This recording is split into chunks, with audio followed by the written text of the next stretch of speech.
Yes,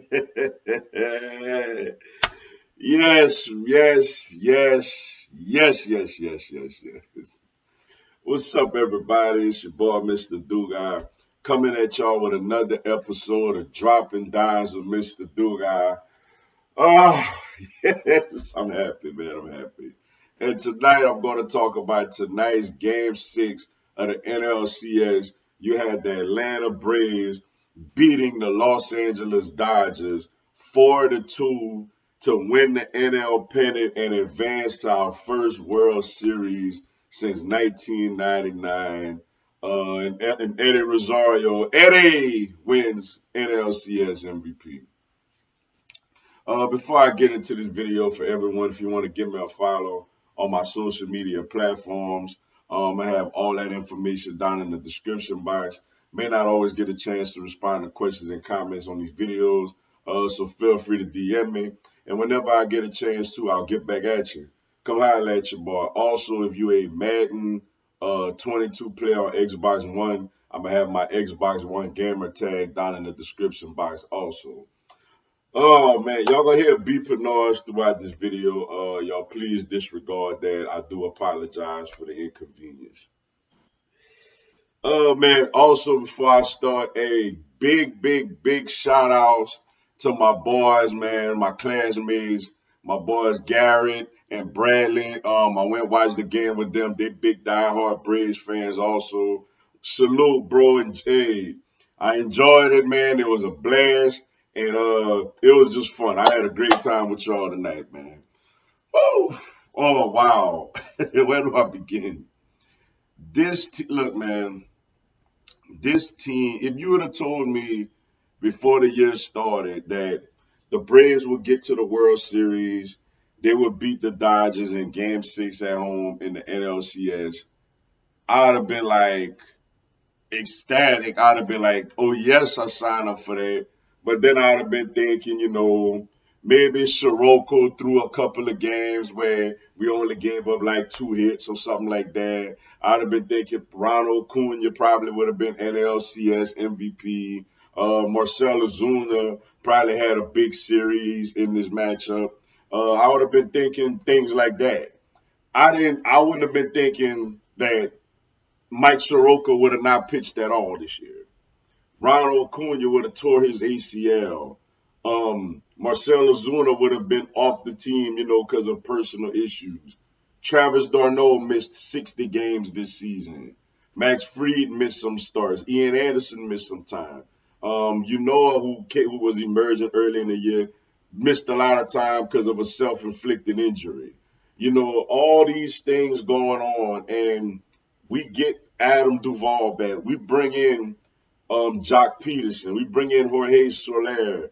And then we bring in Eddie Rosario, who was injured when we brought him in. He was injured when we brought him in. And this team, like, didn't really get to 500 until like August or something like that. This team was under 500, couldn't even get to 500 for the majority of the season. We were down like, 4 or 5 games in the standings. And for us not only to come together and win the division, you go play a Brewers team that had elite pitching. You beat them in 4. Then you play a 106 win LA Dodger team where we know all the excuse me, we know all the players that they have. Every day they sign this person, they sign that person. And for us to still get to the World Series, that's just a testament to Alex Anthopoulos and just his belief in his team, his belief in his organization of never just throw. A lot of GMs at that point of the season would have threw in the towel. They wouldn't have brought in 4 outfielders.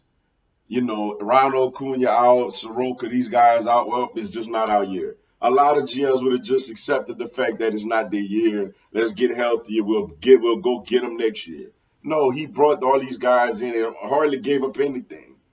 And Snit, the moves that he made, Snit has been heavily criticized over the years for moves that he's made. It was one move he even made tonight where he takes out Ian Anderson, who's actually pitching well, um, puts a pinch hit in, and what eventually comes out of that, Eddie Rosario with 2 outs, by the way. Eddie Rosario ends up hitting a 3-run home run. Like that, it's just incredible, yo. Every move, every button that Snit has pressed has worked. You know, you put Luke Jackson out there. It got bad. It got cut to 42. It's runners at second and third with nobody out. And what do Tyler Matzik, who's been incredible these whole playoffs, do? What does he do? He strikes out 3 in a row. He strikes out 3 in a row, yo. Like just the buttons he's putting Eddie Rosario leading off. Like it just all worked out, man. This is what it looks like when it all just comes together. It works. You try things and they work. It's just amazing. And that's for Eddie Rosario, man. Look, a lot of us ain't even know who he was, like a couple of years ago or whatnot. And for him to come to this team and just look, another thing too, like he started and then Jock Peterson got hot. Eddie Rosario, even game 4 against Milwaukee, was a pinch hitter. And he gets the hit to tie the game up at 4. And if Jorge Soler doesn't catch COVID, Eddie Rosario probably isn't even in the lineup. Like he's probably pinch hitting. Like it's just amazing how everything has just fell in place for this team. Eddie Rosario has just 14 hits. He's just been a machine hitting, just putting on a clinic of how to bat at the in the box. It's amazing, man. It's just I'm so happy right now. I'm happy, man. I am extremely happy. This team has just brought a lot of joy to Braves fans, man. I was a little boy, man. The last time we went to I didn't say little boy. I was a little boy the last time we won the World Series. But, I was a junior high student, man. Last time we went to a World Series, I remember we got swept by the Yankees. This is just awesome. Like, and is what makes it more awesome is the way it happened. It wasn't like the Braves, oh, they just had this great year. They won the most games and had won more games than the Dodgers, and the Braves had all their people out there and got it done. No, we only had home field because we won our division. We had to scramble to put pieces together, and it's just amazing how this team just came together and just got to this point, man. I am just so happy with this right now, man. I'm so happy. Now looking ahead, yo, we get the oh, also shout out to a couple of more people, man. Shout out to Will Smith too. Uh this guy, it was times during the year where me and I'm sure a lot of other Braves fans, we didn't want him to be the closer no more. Like he always had you on the edge of your seat. You always was wondering, and then in the playoffs, he's been tremendous. He's been tremendous in the postseason at closing games. He's been a dominant closer, yo. Like I gotta give a shout out to Will Smith, yo. Like I said, Eddie Rosario, Austin Riley, just uh, just all these guys, just the whole team, man. Just a way to come together and get to this point. Looking ahead, World Series, we got the Houston Astros.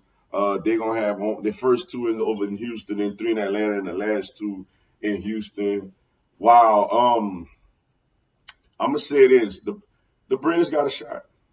Houston has a dangerous lineup, man. You know the names: Altuve, Bregman, LSU Tiger, Correa. Alvarez. You know the guys. You know the names. But I'm gonna say this, man. We got a shot. We have a shot. I give us a shot in this series. Especially what I like is whenever we do play in Houston, you go by DH rules. Like we have a lineup, we have an American League lineup now because you could put Jorge Soler DH in now. Like he could be a DH. So whether you throw him at 9 or throw him somewhere in the middle, this lineup is going to be scary when we play in Houston also because we have 9 legit bats in this lineup, man. I am so excited. I'm glad we to this point. I can't wait to watch my Braves in a World Series again. Like, this is just go amazing, man. What a time. What a time. I love it. But with that being said, yo, that's all I got for y'all tonight. Appreciate y'all checking out the video. Hit the like button for your boy. Give me a subscribe. I have Atlanta Braves, MLB, and content from my other 3 teams throughout the year. Y'all have a blessed one. Go Braves, baby.